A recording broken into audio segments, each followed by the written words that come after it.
Hello students,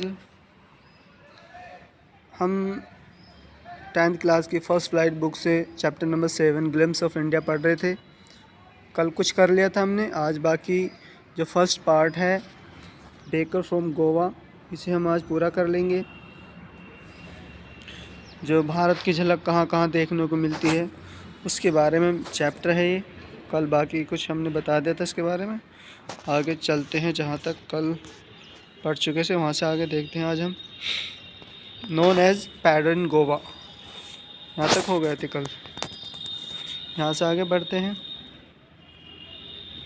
during our childhood in Goa, Goa के अंदर जो राइटर हैं लूसियो रोड्रिगोज, ये बताते हैं कि हमारे बचपन के दिनों में गोवा में द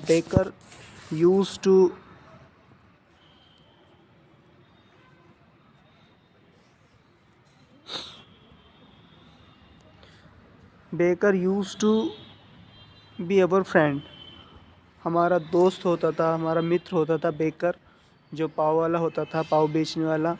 कंपेनियन हमारा साथी होता था, गाइड और हमारा मार्गदर्शक होता था। He used to come at least twice a day, वह आया करता था कम से कम, एटलीस्ट कम से कम ट्वाइस ए डे, दिन में 2 बार आता था। वंस एक बार कब आता था? वैन जब he set out in morning to his selling round. Set out मतलब घर निकलने के लिए, अपना जैसे बेचने के लिए निकलता था उसके लिए आया है ये। जब वो निकलते थे घर से इन द मॉर्निंग, सुबह में, ऑन हिज सेलिंग राउंड, अपने सेलिंग राउंड पर। सेलिंग राउंड मतलब बेचने के लिए, जब सामान बेचने के लिए कोई निकलता है सेलिंग राउंड कहते हैं, हम अपनी भाषा में कहते हैं फेरी। जब वो फेरी के लिए सुबह में निकलते थे, एक चक्कर तो उनका पहला ये होता था। दूसरा एंड देन अगेन, और दूसरा when he return after emptying, जो वापस होते थे आफ्टर एम्प्टिंग। एम्प्टी होता है खाली करना, खाली करने के बाद ही ह्यूज बास्केट, अपनी बहुत बड़ी टोकरी को खाली करने के बाद जब वो वापस होते थे। द जिंगलिंग थर्ड of his bamboo, the jingling थर्ड ऑफ बम्बू। गुरुजी नमस्ते जी। गुरुजी इसका काम तो रोज जा रहा वैसे। द जिंगलिंग थर्ड ऑफ हिज बम्बू, जो उनके बम्बू की जिंगलिंग थर्ड होती थी। मैंने बताया उनका एक बम्बू होता है, एक बांस होता है, ठीक है, उसे पकड़ के रखते हैं। उसके ऊपर, उस बांस के ऊपर जो है इस तरह से टोकरी होती है जिस पर वो अपना पाव रखते हैं, और नीचे ये टेकने का होता है। तो जिंगलिंग थर्ड मतलब उस बम्बू को ज़ोर ज़ोर से ज़मीन पर इस तरह से मारते थे वो, ठीक है। तो वो मारना होता था, इस तरह से मारना, वो उनके बम्बू का वो थर्ड की आवाज़ निकालता था। और जिंगलिंग ऊपर जो उसकी जो छबड़ी के ऊपर जो घुंघरू होते थे साइड में बने हुए, उनकी आवाज़ जिंगलिंग होती थी। तो द जिंगलिंग थर्ड ऑफ हिज बम्बू, उनके बम्बू की, उनके बांस की जो झनकार वाली थर्ड वाली आवाज़ जो होती थी, वो कस हमें उठा देती थी। अपॉन, अप फ्रॉम स्लीप, नींद से, हमें नींद से उठा देती थी। And we ran to meet and greet him, और हम मिलने के लिए भागते थे उनसे और ग्रीट करते थे। ग्रीट मीन्स वेलकम, एक तरह का सत्कार, स्वागत करते थे हिम, उसका। वाई वॉज इट सो, ऐसा क्यों था? Was it was for love of the लूफ, क्या इट यह है फॉर द लव ऑफ लूफ, क्या उस लूफ जो पाव होता था उसके उसके जो गोल वाला होता था, उसका आकार कुछ इस तरह से होता है, इस तरह से होता है, वो वाली जो तुमने देखी होगी रोटी सी, क्या उस रोटी के लिए होता था? नोट एट ऑल, बिल्कुल नहीं, उसके लिए तो होता नहीं था। द लूफ्स वर ब्रॉड बाय सम पास्किन और बेस्टाइन, जो लूप्स होते थे, जो ब्रेड होते थे, वर ब्रॉड, वो खरीदे जाते थे बाय पास्किन। पास्किन सरनेम होते थे नौकरों के, इनके नौकर हो सकते हैं उनके, पास्किन और बेस्टाइन। पास्किन और बेस्टाइन खरीदते थे इन लूप्स को। तो ये कौन थी? Maid servant of the house, ये नौकरानी होती थी घरों की, वो इनको खरीदती थी। What we longed for, what we long for मैंने बताया होगा पहले। लॉन्ग फॉर मीन्स होता चाहत होना, तरसना किसी चीज़ को। हमें जो इच्छा होती थी, हम जो तरसते थे काय के लिए, वर those bread bangles. Bread bangles, ये ब्रेड बैंगल्स होते हैं, जैसे ये गोल होता है ना, इसकी इस तरह से होता है वो, ठीक है। ये बीच में खाली होता है और इस तरह से ये ठोस होता है, ठीक है। ये ठोस होता है और बीच का हिस्सा खाली होता है। इस तरह से मानो ये बना हुआ ये ब्रेड बैंगल हो गया, ठीक है। ये सारा हमारा भरा हुआ है इस तरह से, ठीक है। ये ब्रेड बैंगल तुमने देखी होंगी, गुंजे टाइप की गोल गोल बनाई होती है, अंदर बीच में से खाली होते हैं, जैसे बैंगल चूड़ी को बोलते हैं ना, उसे के आकार की ब्रेड होती थी, टुकड़े होते थे, वो बच्चों के लिए होते थे। तो ये कह रहे हैं दोज ब्रेड बैंगल्स विच, जो कि वी चूज़ केयरफुली, हम बड़े सावधानीपूर्वक चुनते थे। Sometimes it was sweet bread, कभी कभी ये एकदम मीठे ब्रेड होते थे, मीठी पाव होते थे। ऑफ स्पेशल मेक, जो विशेष रूप से बनाए जाते थे। The baker made his musical entry on the scene with the झंग झंग sound of his special made bamboo stuff. ये कह रहा है जो बेकर की जो म्यूजिकल एंट्री होती थी, संगीत में प्रवेश होता था एक तरीके से, ऑन द सीन। सीन मतलब दृश्य में, जैसे दृश्य हम जैसे फिल्मों में देखते हैं, हर एक आने वाला सीन जो होता है वो दृश्य जो होता है, हर एक आने वाला स्टेप जो होता है वो दृश्य होता है, सीन होता है। ऐसी उसकी जो एंट्री होती थी संगीत में होती थी, एकदम दृश्य ऐसे लगता था जैसे फिल्मों में होता है। विद द जंग जंग, उसकी साउंड की आवाज़, मैंने पहली बार कई बार बताया आपको, जो उसकी टोकरी होती है उसके यहाँ पे कुछ होता होगा बजने का, तो संगीत में एंट्री होती थी उसकी, संगीत से भरी हुई, तो झंग झंग की आवाज़ आती थी। ओ sound of is specially made, जो विशेष रूप से बना हुआ होता था, बम्बू, वो बांस, स्टफ, बांस का लट्ठा, बांस का डंडा जो इस विशेष रूप से बना हुआ होता था। One hand supported the basket on his head, एक हाथ जो सपोर्ट करता था, सहारा देता था द बास्केट को, बास्केट टोकरी को। देखा होगा तुमने, आज भी कुछ लोग सर पे रख के बड़ा सा टोकरा चलते हैं, उस बड़े से टोकरे को एक हाथ से पकड़ना पड़ता है, ठीक है। तो एक हाथ जो होता था उनका उस टोकरी को जो सर पे रखी होती थी ऑन हिज हेड, उसे पकड़ते थे। एंड द अदर, और दूसरा, banged the bamboo on the ground, दूसरा क्या होता था, बैंग्ड मतलब मारना, इस तरह से ज़मीन पर मारते हुए चलना, ठीक है। तो दूसरे हाथ से क्या करते थे, वो ज़मीन पर मारते हुए चलते थे।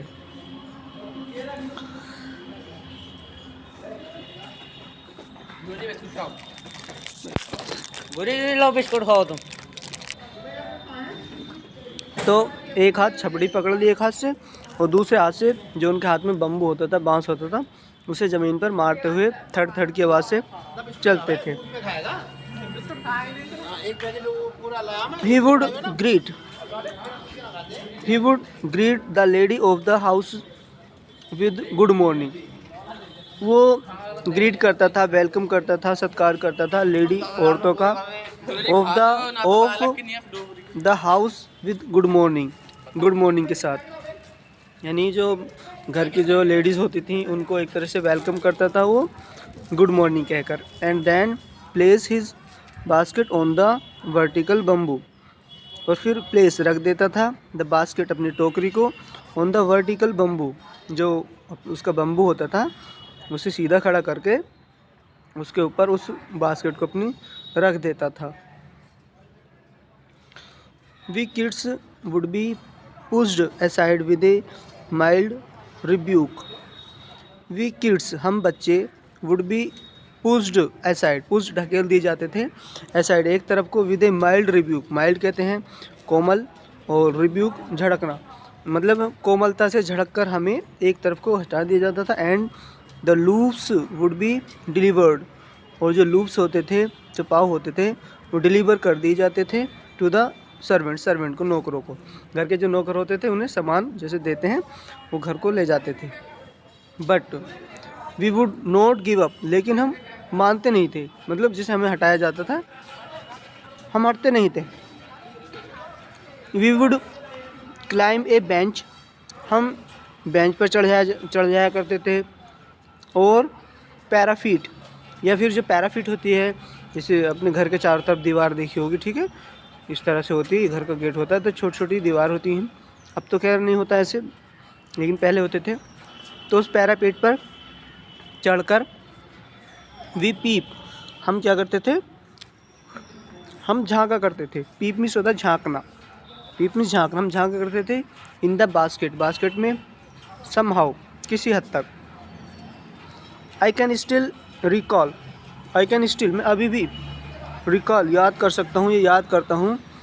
रिकॉल मीन्स होता है याद करना, दोहराना।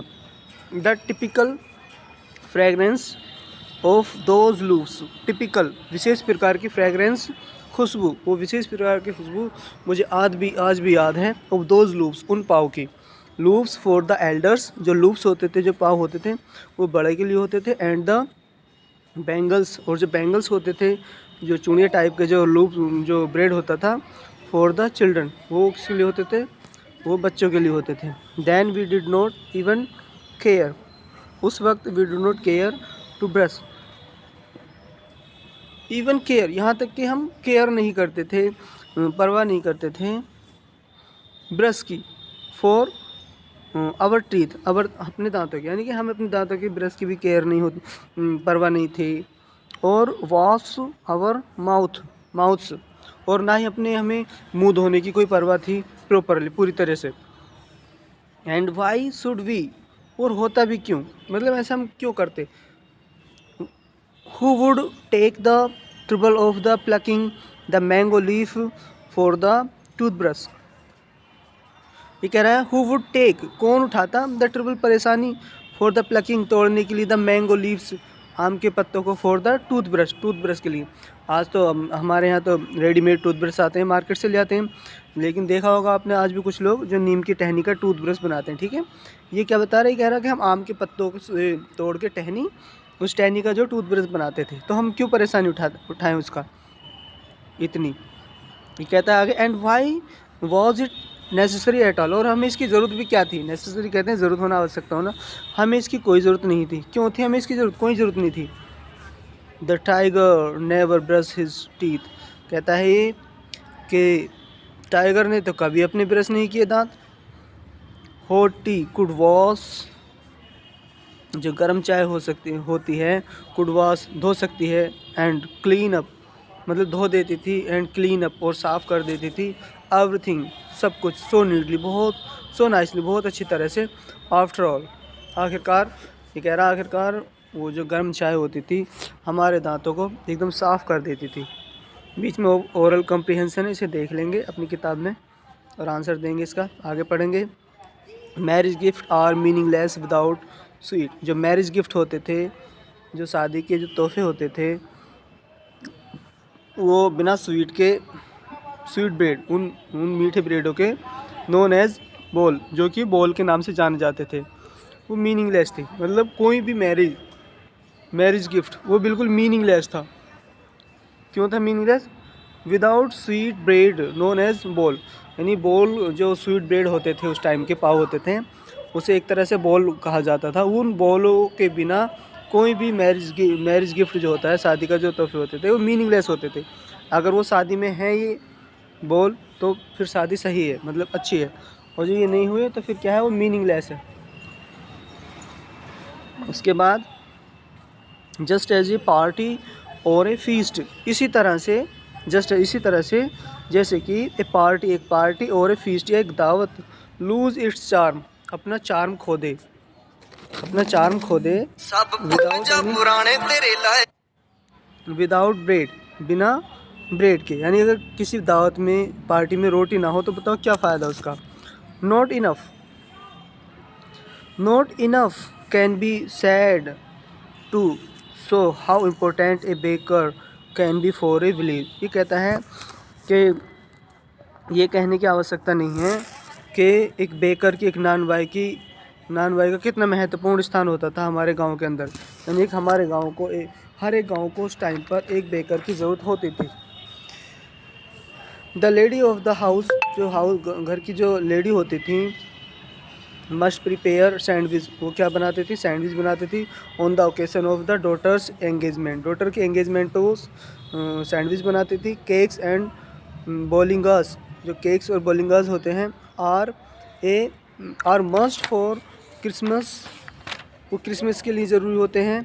As well as other festival, और दूसरे त्योहारों के लिए, यानी दूसरे त्योहारों पर और क्रिसमस पर केक्स एंड बोलिंगस बनाए जाते हैं। The presence of the baker's furnace, जो प्रेजेंस होती है, उपस्थिति होती है बेकर्स की फर्नेस, फर्नेस मतलब भट्टियाँ, जो नान वाले जो पाव वाले होते थे, इनकी भट्टियों की जो उपस्थिति है गांव के अंदर, वो बहुत ही ज़्यादा एसेंशियल है, प्राथमिक है, बहुत ही ज़्यादा ज़रूरी है। द बेकर और ब्रेड सेलर, जो बेकर होते थे नान भाई और जो ब्रेड सेलर होते थे ऑफ दोज डे, उन दिनों के, हैड ए पैक्युलर ड्रेस, उनकी एक पैक्युलर ड्रेस होती थी, विशेष ड्रेस होती थी, नोन एज कबाई। तो जो ब्रेड सेलर या बेकर्स की उन दिनों ड्रेस होती थी, विशेष ड्रेस होती थी, और उसे बोलते थे हम कबाई, कबाई के नाम से होती थी, ठीक है, कबाई बोलते थे एक तरह से। It was a single piece long frock reaching down to the knees, ये एक सिंगल पीस होता है, जिस 2 पीस होते हैं, पैंट शर्ट होता है, सूट सलवार, इसी तरह से ये केवल एक ही पीस होता है। एक फ्रॉक होता है लंबा, जो रीचिंग पहुंचता है डाउन टू द नी, घुटनों तक, घुटनों से भी नीचे तक पहुंचता है। इन आवर चाइल्डहुड, हम अपने बचपन के दिनों में, वी सा बेकर्स, हम देखते थे बेकर्स को वियरिंग ए शर्ट, एक शर्ट पहने हुए, एंड ट्राउजर्स, और एक ट्राउजर्स, ट्राउजर मतलब पजामा और शर्ट। इसने ये कहता है कि हमने अपने बचपन के दिनों में जो बेकर्स होते हैं उनको क्या देखा है, पैंट शर्ट पहने हुए देखा है। विच वर शॉर्टर दैन फुल लेंथ, जो पैंट जो ट्राउज़र होता है, ट्राउज़र के बारे में बता रहे हैं। ये ट्राउज़र कैसा होता था, shorter than full length one, जो पूरा पजामा होता है फुल लेंथ का, उससे तो छोटा होता है। एंड लॉन्गर, और बड़ा होता है, दैन हाफ पैंट, जो हाफ पैंट होती है घुटनों तक की, उससे कुछ बड़ा होता है, ठीक है, जैसे आजकल कैपरी चल रही है, कैपरी बोलते हैं, इस टाइप की होती थी। इवन टुडे, यहाँ तक कि आज भी, एनीवन कोई भी, हु वियर से हाफ पैंट, जो कोई हाफ पैंट पहन लेता है इस तरह की, रीच जस्ट बिलो, जो थोड़ी सी नीचे, रीच में पहुँचे, जस्ट थोड़ी सी बिलो, नीचे, द नीज, घुटनों से, इनवाइट्स द कमेंट, वो इनवाइट करता है कमेंट को, that he is dressed like pader, कि उसने ड्रेस पहन रखी है एक पैडर की तरह, एक पैडर की तरह उसने ड्रेस पहन रखी है। The baker usually collect his bills at the end of the month, जो मंथ का जो लास्ट होता था महीने का, उस महीने के लास्ट में जो बेकर होते थे, नान भाई होते थे, नान बेचने वाले, ये क्या करते थे, कलेक्ट करते थे इकट्ठा अपने बिल्स को, अपने पैसों को। मंथली अकाउंटेड, जो महीने का अकाउंट होता था, खाता होता था, यूज टू बी रिकॉर्डेड, लिखा जाता था, रिकॉर्ड किया जाता था, ऑन सम वॉल, किसी दीवार पर, इन द पेंसिल से किसी दीवार पर ये लिख दिया जाता था, जिससे घर के बाहर बेचकर वहीं दीवार होती थी, उसी पे लिख दिया। Baking was Indeed A profitable profession, जो बेकिंग होता था, नान का बिजनेस होता था, पाव का बिजनेस होता था, ये प्रॉफिटेबल बिजनेस है उस टाइम पर। प्रॉफिटेबल मतलब फ़ायदेमंद बिजनेस होता था उस टाइम पर। इन द ओल्ड डे, पुराने दिनों में, the baker and his family never starved, starve कहते हैं भूखा मरना, भूख से मरना। ऐसे नहीं होता था कि बेकर या उसकी फैमिली भूख से मरे, ये सब अच्छा खाते थे। His family and his servants, यानी बेकर और उसकी फैमिली और उसके नौकर, ऑलवेज लुक्ड हैप्पी, हमेशा खुश दिखते थे, एंड प्रोस्पेरस, समृद्ध और खुश दिखते थे। देयर प्लम्प फिजिक, उनका गदराया हुआ फिजिक, शरीर, वाज एन ओपन टेस्टिमनी, एक खुला हुआ साक्ष्य है, हाँ, टू दिस, इसका खुला हुआ साक्ष्य होता था उनके प्रोस्पेरिस होने का, मतलब अच्छा खाने पीने होने का, उन्हें अच्छी आमदनी होने का खुला हुआ सबूत था ये कि उनके जो जो फिजिक होता था, जो उनका शरीर होता था एकदम प्लम्प गदराया हुआ होता था, यानी मोटे ताज़ा हुआ करते थे वो। इवन टुडे आज भी एनी पर्सन, कोई भी आदमी with a jack fruit like physique, jack fruit मतलब कटहल को बोलते हैं, jack fruit like physique means उसका जो बॉडी होती है, जो शरीर होता है वो जैक फ्रूट कटहल जैसा मोटा ताज़ा हो अगर किसी आदमी का। अपीयरेंस मतलब छवि, बाहर से दिखना, उसका लुक अगर उसका कटहल जैसा मोटा ताज़ा हो, इज इजीली कंपेयर्ड, वो आसानी से तुलना कर दी जाती है उसकी, टू ए बेकर, एक बेकर से, एक नान बाई से। जैसे कह देते हैं हम हलवाई मोटे होते हैं ना हलवाई, हम भी कंपेयर कर देते हैं। तो हमारा चैप्टर कंप्लीट हो गया ये, ठीक है। बाकी क्वेश्चन आंसर मैं आपको भेज दूंगा इसके, फिर करिए।